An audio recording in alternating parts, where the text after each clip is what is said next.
السلام علیکم ورحمۃ اللہ وبرکاتہ۔ الحمد للہ رب العالمین والصلاة والسلام علی محمد وآلہ واصحابہ اجمعین، اما بعد، اشہد ان لا الہ الا اللہ واشہد ان محمدا عبدہ ورسولہ۔ اعوذ باللہ السمیع العلیم من الشیطان الرجیم۔ یا ایہا الذین آمنوا لا تقدموا بین یدی اللہ ورسولہ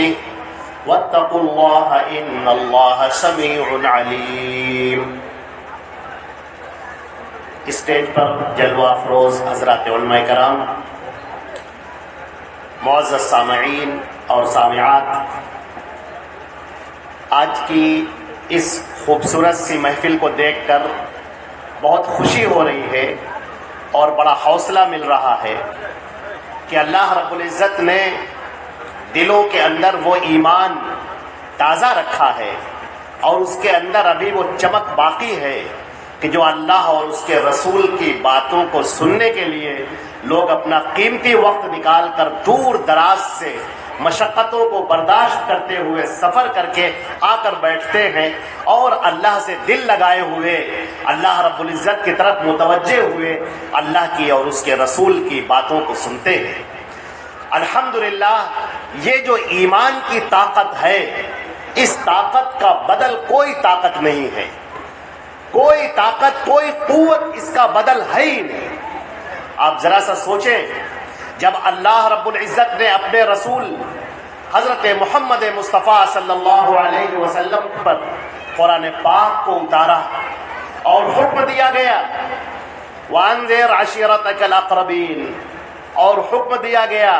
کہ یا ایھا المدثر قم فانذر، اے چادر لپیٹ کر لیٹنے والے اٹھ اور جا اللہ کے اس پیغام کو سب کو سنا، سب کو جا کر بتا۔ اب ذرا سوچ کر دیکھیں، آپ اللہ کے پیارے نبی صلی اللہ علیہ وسلم اس درمیان جہاں پر لوگ ہیں اور جو اللہ رب العزت کی بات کو سنتے ہی، اس توحید کی بات کو سنتے ہی، رسالت کی بات کو سنتے ہی ایک دم سے دشمن ہو جاتے ہیں۔ جو کل تک کا دوست تھا وہ دشمن ہو گیا، وہ جو آپ کی پاکیزگی کی، آپ کی طہارت کی، آپ کی صداقت کی قسمیں کھایا کرتے تھے، وہ ایک دم سے دشمن ہو گئے۔ اور حکم یہ ہو رہا ہے کہ اے نبی، آپ انہی کے درمیان میں جائیں، آپ وہیں جائیں اور تبلیغ کریں اور بتائیں لوگوں کو اور اللہ کی طرف بلائیں۔ اور پھر جب ایک آیت نازل ہوتی ہے، أَلَمْ نَشْرَحْ لَكَ صَدْرَكَ وَوَضَعْنَا عَنْكَ وِزْرَكَ الَّذِي أَنقَضَ ظَهْرَكَ وَرَفَعْنَا لَكَ ذِكْرَكَ، کیا ہم نے تیرے سینے کو کھول نہ دیا؟ اور جو بیڑیاں پڑی ہوئی تھی کیا ہم نے انہیں کھول نہ دیا؟ اور ہم نے تمہارے ذکر کو بلند کر دیا ہے۔ ذرا آپ سوچ کر دیکھیں، کون اندازہ کر سکتا تھا، کون سوچ سکتا تھا کہ مکہ مکرمہ کی اس وادی میں جہاں پر اللہ کے رسول جب چلتے ہیں تو لوگ پتھر پھینکتے ہیں، اور جب آپ بات کرتے ہیں تو لوگ ٹھٹھا اڑاتے ہیں، مذاق اڑاتے ہیں، اور اللہ کہہ رہا ہے کہ دنیا کا کوئی گوشہ ایسا باقی نہ رہے گا جہاں پر تمہارا ذکر بلند نہ کیا جائے۔ آپ سوچ کر دیکھیں، کیا کوئی اندازہ کر سکتا ہے؟ 23 سال کے عرصے کے اندر یہ انقلاب آ جاتا ہے۔ یہ اللہ رب العزت کی وہ ایمان کی طاقت تھی اتاری ہوئی جس نے قیصر و کسریٰ کے تخت کو اور ان کے تاج کو مسلمانوں کے قدموں میں لا کر ڈالا۔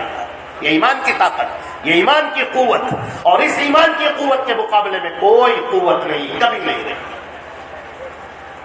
حضرت سیدنا بلال ابن رباح رضی اللہ تعالی عنہ یہ غلام ہے اور اللہ کی توحید سے آشنا ہو گئے اور دل کے اندر اللہ کی محبت بیدار ہو گئی، کفر کو، شرک کو چھوڑ دیا اور محمد مصطفیٰ صلی اللہ علیہ وسلم کے ہاتھوں پر بیعت کر لی۔ اب ان کا معاملہ کیا ہے؟ وہ غلام، پھٹے حال غلام، نہ کوئی طاقت ہے، نہ کوئی قوت ہے، نہ کوئی سرمایہ ہے، نہ اپنے آپ پر اختیار ہے۔ ان کا مالک انہیں باندھتا ہے، ریت پر رگڑتا ہے، کھینچتا ہے، ان کے سینے کے اوپر بڑی پتھر کی چٹان رکھ دی جاتی ہے اور کہا جاتا ہے کہ تو چھوڑ دے، اغفر محمدن، چھوڑ محمد کو، اور وہ ان کی زبان سے نکل نہیں رہا ہے کچھ، زبان خشک ہو چکی ہے، بولنے کی طاقت نہیں ہے، صرف لفظ سے نکالتے ہیں احد احد، ایک اللہ لا الہ الا اللہ وحدہ لا شریک لہ، وہ ایک اللہ کی عبادت ہوگی اور اس کے علاوہ کوئی نہیں، وہ تنہا ہے، اکیلا ہے، کوئی اس کا شریک نہیں ہے، اور میں اس کی گواہی دیتا ہوں۔ یہ ایمان کی وہ طاقت کہ حضرت بلال رضی اللہ تعالی عنہ جب مکہ فتح ہوتا ہے اس وقت وہ آتے ہیں اور اللہ کے رسول صلی اللہ علیہ وسلم حکم دیتے ہیں کہ تم کعبہ کی چھت پر کھڑے ہو کر اذان دو۔ حضرت عمر فاروق جیسے لوگ انہیں سیدنا بلال کہتے ہیں، اے میرے آقا بلال۔ آپ سوچ سکتے ہیں، تصور کر سکتے ہیں کہ یہ طاقت کون سی طاقت ہے؟ یہ طاقت وہ ایمان کی طاقت ہے۔ یہ طاقت وہ ہے جو پہاڑوں کو اپنی جگہ سے ہلا دیتی ہے، جو چٹانوں کو اپنی جگہ سے ہلا دیتی ہے، اور یہ جب ایمان کی طاقت بیدار ہوتی ہے تو اس کے بالمقابل کوئی نہیں رہتا۔ سیدنا ربیعی ابن عامر رضی اللہ تعالی عنہ صحابی رسول ہیں، مکے کی فضاؤں میں پلے بڑھے، مدینے کے اندر جب تشریف لے گئے اور جب معرکہ برپا ہوا، جب رستم سے جو بہت بڑا سردار تھا اور اس نے چاہا کہ کسی مسلمان کو بلائیں اور بلانے کے بعد اس سے بات چیت کرے کہ آخر بات کیا ہے، حضرت ربیعی ابن عامر کو بھیجا گیا۔ وہ سردار نہیں تھے، وہ کسی فوج کے سردار نہیں، ایک عام سپاہی حضرت سعد ابن ابی وقاص رضی اللہ تعالی عنہ نے اور ابو عبیدہ ابن الجراح رضی اللہ تعالیٰ عنہ جو فوج کے کمانڈر تھے، ان کے مشورے سے، سعد بن ابی وقاص کے مشورے سے حضرت ربیعی ابن عامر کو بھیجا رستم کے دربار میں۔ حضرت ربیعی ابن عامر رضی اللہ تعالیٰ عنہ جو رستم کے دربار میں پہنچتے ہیں، آپ کے ہاتھ میں نیزہ ہے اور گھوڑے کے اوپر زین نہیں ہے، تلوار ہے لیکن نیام نہیں ہے، کپڑے ہیں پھٹے ہوئے، پیروں میں جوتے نہیں ہیں، پیروں پر پٹیاں باندھے ہیں، اور رستم نے ان مسلمانوں کو مرعوب کرنے کے لیے اپنی طاقت اور اپنی قوت کا جلوہ اور تم تراق دکھانے کے لیے بڑے دربار کو سجا دیا اور راستے میں لال و جواہر بچھا دیے، سونے کے سکے بچھا دیے، اور مسند پر جا کر بیٹھ گیا، اور ادھر اس کے درباری سب مسند پر جا کر بیٹھ گئے، زرق برق لباس میں ملبوس۔ وہ کیا سمجھتے تھے کہ یہ غریب مسلمان جیسے ہی دربار میں آئیں گے، یہ چکا چوند دیکھیں گے، ان کی نگاہیں خیرہ ہو جائیں گی، تھر تھرا جائیں گے، کانپ جائیں گے، زمین پر پڑے ہوئے سکوں کو دیکھیں گے، لال و جواہر کو دیکھیں گے، جلدی جلدی اسے اٹھانے لگیں گے، جیب میں بھرنے لگیں گے۔ وہ یہ سوچ رہا تھا، اور حضرت ربیعی ابن عامر رضی اللہ تعالی عنہ رستم کے دربار میں داخل ہوئے، اپنے گھوڑے پر بیٹھے ہوئے، اور اس کے بعد وہیں پر اپنے گھوڑے سے اترے، اور ایک جو تکیہ رکھا ہوا تھا اس میں اس کی لگام کو باندھ دیا، اور اپنے نیزے سے زمین پر ایسے ٹیکتے ہوئے چلے، ان کا وہ فرش پھٹتا ہوا چلا گیا، لال و جواہر پیروں پر آتے تھے اور وہ ٹھوکریں مار دیتے تھے، وہ کنارے ہو جاتا تھا، وہ چمکتا ہوا گوہر، وہ موتی جو قدموں میں آ گیا، اسے لات مار دی، وہ کونے میں چلا گیا، اور ایسے ہی آگے بڑھتے ہوئے درانہ آگے بڑھتے ہوئے چلے گئے۔ درباری دیکھ کر گنگ رہ گئے کہ یہ کون ہے، ڈر نام کا نہیں، خوف نام کا نہیں، بادشاہ سلامت سے تو لوگ تھر تھر کانپنے لگتے ہیں، یہ دولت دیکھ کر وہ آگے بڑھتے ہیں، اور اس کے بعد کہتے ہیں، وہ رستم ان سے کہتا ہے کہ من الذی جاء بکا، یہ کیا بات ہے، کیوں آئے ہو تم؟ تو وہ کہنے لگے، اللہ تعاصنا لنخرج من شاء من عبادت العباد الى عبادت اللہ وحدہ ومن جور الادیان الى عدل الاسلام ومن ضیق الدنیا الى سعتها۔ سنو، ہمیں اللہ نے بھیجا ہے، ہمیں اللہ نے برپا کیا ہے، ہمیں اللہ نے اس دعوت و تبلیغ کا حکم دیا ہے تاکہ ہم انسانوں کی غلامی سے نکال کر ایک اللہ کی غلامی کی طرف لے کر آئیں، اور دنیا کی تنگی سے نکال کر آخرت کی وسعتوں کی طرف لے کر آئیں۔ یہ جب تاریخ کا آپ واقعہ پڑھیں گے تو لوگ حیران رہ جاتے ہیں صحابی رسول کے اس قول پر۔ وہ یہ کہہ رہے ہیں کہ دنیا کی تنگی سے نکال کر آخرت کی وسعتوں کی طرف تم کو لے کر جانے آئے ہیں۔ ذرا دیکھیں تو وہ جو فاقہ کرنے والا ہے، فاقہ کش مسلمان، جس کے بدن پر پورے کپڑے بھی نہیں ہیں، جس کے پاس تلوار تو ہے اور نیام نہیں ہے، جس کے پاس نیزہ ہے اور چھوٹے قد کا نیزہ ہے، جس کے پاس برچھا اور انی تو ہے ہی نہیں، اور وہ آیا ہے اور وہ کہہ کیا رہا ہے کہ ہم تم کو نکالنے آئے ہیں، تم دنیا کی تنگی میں ہو، تم دنیا کی بہت تنگی میں ہو، تم نے اسی کو سب کچھ سمجھ رکھا ہے، تمہیں آخرت کی لذت کا پتہ ہی نہیں ہے، تمہیں جنت کی وسعتوں کا پتہ ہی نہیں ہے، تم کو اللہ کی بنائی ہوئی جنت کے بارے میں پتہ ہی نہیں، وہ جنت جو اللہ نے سجائی ہے، وہ جو مومنین کے لیے ہے، جو ایمان لانے والوں کے لیے ہے، جو نیک اعمال کرنے والوں کے لیے ہے، جو محمد مصطفیٰ کی پیروی کرنے والوں کے لیے ہے، وہ جنت عرضها السماوات والارض، جو آسمان اور زمین سے کہیں زیادہ چوڑی ہے، وہ جنت ما لا اذن رات ما لا عین رات ولا اذن سمعت ولا خطر على قلب بشر، نہ کسی آنکھ نے دیکھا ہوگا، نہ کسی کان نے سنا ہوگا، نہ کسی کے دل پر اس کا خیال آیا ہوگا، وہ نعمتیں اللہ تمہیں دینے کے لیے تیار ہے۔ اے بادشاہوں سنو، اے دولتوں کے اندر رہنے والوں سنو، عیش و آرام میں رہنے والے سنو، یہ زندگی ختم ہو جائے گی، یہ برف کی طرح پگھلتی جا رہی ختم ہو جائے گی، اور ایک دن تم کو اللہ کے سامنے کھڑا ہونا ہے۔ ذرا سوچو کہ تم اللہ کے سامنے کیا بن کر کھڑے ہوتے ہو، تم اللہ کے سامنے اس کے فرما بردار بن کر آتے ہو کہ فرشتے تم کو سلام کرتے ہیں، اللہ کی رضا تم کو آگے بڑھ کر لے لیتی ہے، اور اللہ کہتا ہے یہ میرا نیک بندہ ہے، اسے اور قریب لاؤ، اسے اور قریب لاؤ۔ جب وہ بندہ اللہ کے سامنے آتا ہے، اللہ تعالیٰ کہتا ہے کہ آج ہم تمہیں وہ دیں گے جو تمہاری آنکھوں نے دیکھا نہیں ہوگا، تمہارے کان نے سنا نہیں ہوگا، تمہارے دل پر خیال نہیں آیا ہوگا، تمہیں ایسی نعمتیں ہم عطا کریں گے، اے فرشتوں لے جاؤ اس کو اور اسے جنت کے وسعتوں میں داخل کر دو۔ یا ہم مجرم بن کر کھڑے ہوتے ہیں، زنجیریں پہنائے ہوئے کھڑے ہوتے ہیں،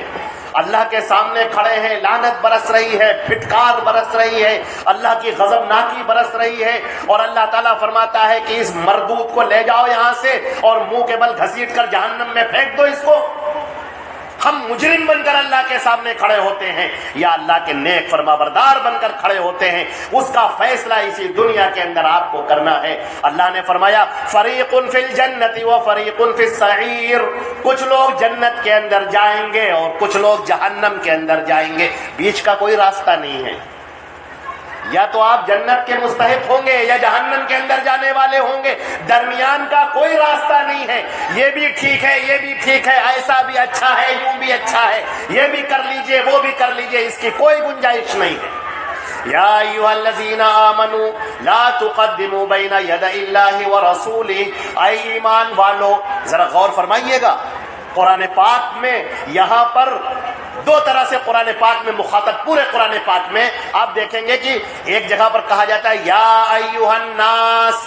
اے تمام کے تمام لوگوں سنو، سارے کے سارے لوگوں سنو، تم یہودی ہو، تم نصرانی ہو، تم جینی ہو، تم بدھسٹ ہو، تم کوئی بھی ہو، سنو، یہ اللہ کا کلام ہے، تمہارے پروردگار کا کلام ہے، مالک ارض و سما کا کلام ہے، وہ جس نے تم کو پیدا کیا، تمہارے باپ داداؤں کو پیدا کیا، اس پورے برہمانڈ کو، پوری کائنات کو جو پیدا کرنے والا ہے، جو رازق ہے، جو مالک ہے، جو آقا ہے، جو حاکم ہے، اس کا کلام ہے، اور تم سنو، تم اللہ کے بندے ہو، تمہیں سننا ہوگا۔ اور دوسری جگہ پر قرآن پاک مومنین سے خطاب کرتا ہے یا ایھا الذین آمنوا، اے ایمان والو سنو۔ اب یہاں پر جب ایمان والوں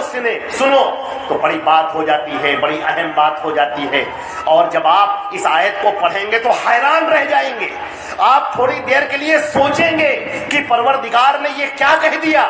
مسلمانوں سے کہا، مومنین سے کہا، مومنین کی جماعت سے کہا یا ایھا الذین آمنوا، اے ایمان والو سنو، لا تقدموا بین یدی اللہ ورسولہ، اللہ اور اس کے رسول کے حکم کے آگے مت بڑھو۔ یہ کیا بات ہے؟ ارے یہ کیسی بات کہہ دی گئی؟ مومن تو کہتے ہی اس کو ہیں جو اللہ اور رسول کے آگے اپنا سر جھکا دے، مومن تو کہتے ہی اس کو ہیں جو اللہ اور رسول کی باتوں کا ماننے والا ہے، جو اللہ کے رسول کی باتوں کا اقرار کرنے والا ہے۔ پھر یہ کیسی بات کہی گئی میرے عزیزوں، یہ بات کہی گئی اللہ کی کوئی بات حکمت سے خالی نہیں ہوتی، اس کے پیچھے بڑے سمندر ہوتے ہیں علم کے۔ آپ سوچیں اور غور سے سوچیں کہ یہ کتاب دی گئی، نبی دیا گیا، محمد مصطفیٰ جیسا نبی دیا گیا، لیکن یہ قوم، یہ امت، شیطان اس کو بہکائے گا۔